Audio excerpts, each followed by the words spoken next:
স্বাগতম সবাইকে roots of civil engineering এর আজকের এই ভিডিওতে।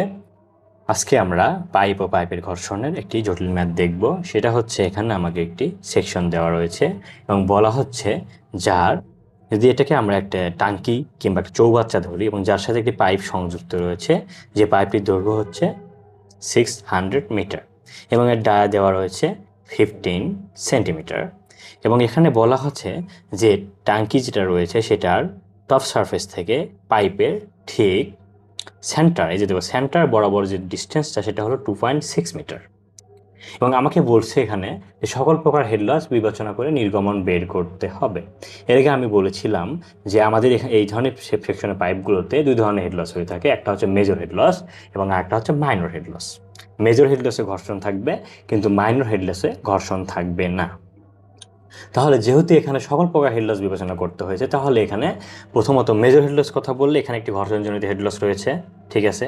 তারপর আমরা দেখতে পাচ্ছি যদি এটা একটা পাইপ সেকশন হয় তাহলে এই পাইপে যেহেতু পানি প্রবেশ করছে তাহলে এখানে প্রবেশজনিত একটি হেড লস, এবং যেহেতু এই দিয়ে বের হয়ে যাচ্ছে তাহলে এখানে বাহিরজনিত একটি হেড লস রয়েছে। তাহলে এখানে কয় ধরনের হেড লস রয়েছে? 3 ধরনের। একটা হলো যেহেতু সকল ধরনের হেড লস বিবেচনা করতে বলেছে তাহলে এর মধ্যে পানি যাওয়ার সময় যে ঘর্ষণটি সংঘটিত হয় যে কারণে ঘর্ষণজনিত হেড লস হবে।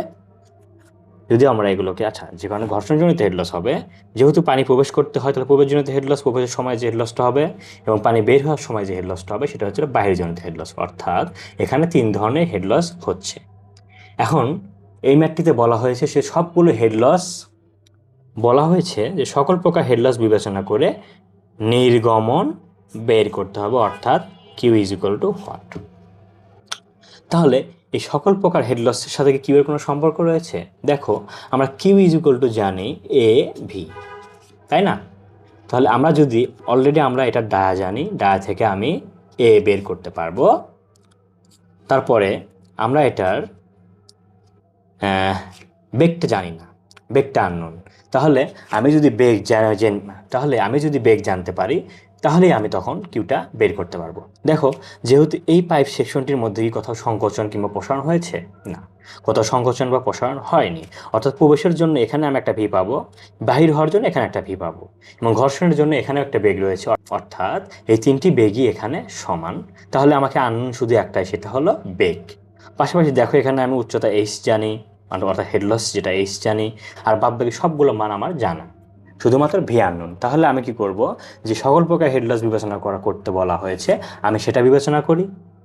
সকল প্রকার হেড লস যদি বিবেচনা করি, সকল প্রকার হেড লস যেহেতু একসাথে যদি আমি যোগ করি তাহলে আমি মোট হেড লস পাবো।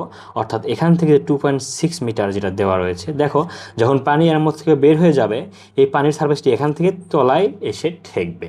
এই যে তলায় এসে ঠেকলো এটাই হচ্ছে হেড লস, মানে কি পরিমাণে পানিটি কমে গেল, এটা হচ্ছে হেড লস। তাহলে এখানে মোট হেড লসটা আমি এই সি ইকুয়াল টু, যেটা আমি 2.6 মিটার, এটা হলো এইচ, এবং এটা আমি জানলাম। তাহলে এখন আসি হলো এ পাশ থেকে এই পাশে, যে এখানে কি কি হেড লস হচ্ছে। প্রথমে দেখো, প্রবেশের জন্য তো হেড লস, তাহলে প্রবেশের জন্য হেড লসের সূত্র আমি সরাসরি লিখে দিচ্ছি 0.5 ভি স্কোয়ার ভাগ 2G, এটা তোমরা আগে থেকেই জানো। এরপরে এসে এই পাইপের মধ্যে একটি ঘর্ষণ সংঘটিত হচ্ছে, যে কারণে ঘর্ষণজনিত হেড লসটি আসবে। ঘর্ষণজনিত হেড লসের সূত্র আমরা জানি 4FL ভি স্কোয়ার ভাগ 2GD। এরপরে এসে পানি বের হয়ে যাচ্ছে, তাহলে বের হওয়ার জন্য তো হেড লস, তাহলে বের হওয়ার জন্য হেড লস হলো ভি স্কোয়ার ভাগ 2G।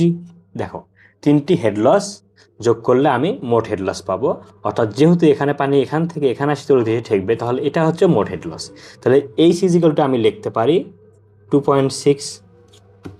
আর এদিকে আমি দেখো 2G, সবগুলোতে GDFL সবগুলো মানে আমার জানা, শুধু একটি মানই জানা নাই, সেটা হলো এই ভি এর মানটুকু আমি জানি না। সবগুলোতে শুধুমাত্র একটা মানই আমার আননোন, এবং এই ভি যদি আমি বের করে এখানে এনে বসাই, যেহেতু এ আমি আগে থেকেই জানি, তখন আমি মোট নির্গমনটা বের করতে পারবো। তাহলে এসে আমরা ভিটা বের করে ফেলি। যদি এখন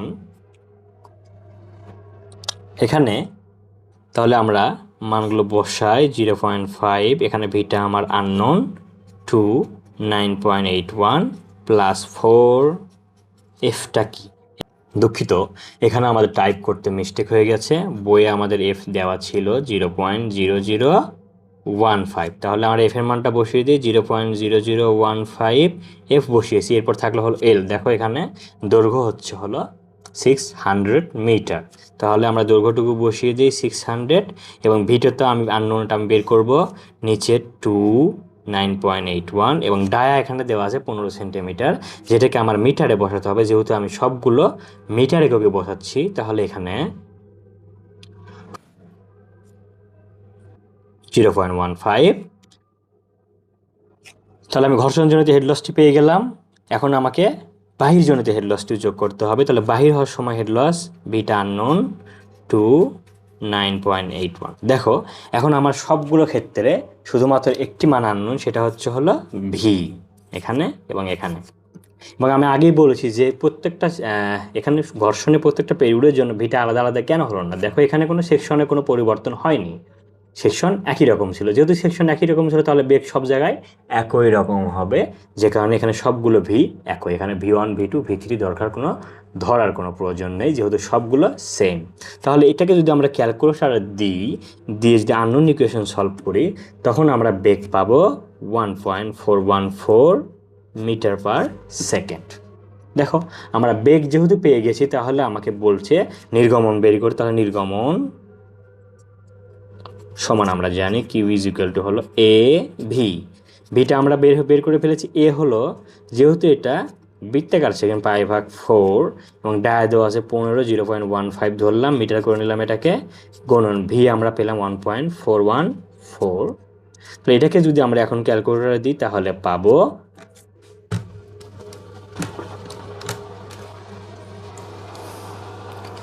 0.0249 মিটার কিউব পার সেকেন্ড।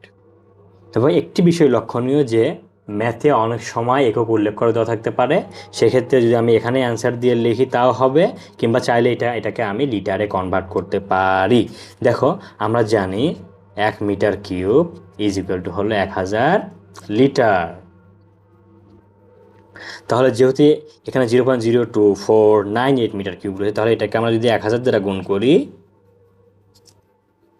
তাহলে এটা মানটি আমরা পাবো লিটারে। এবং লিটারে যদি নিই, তাহলে আসবে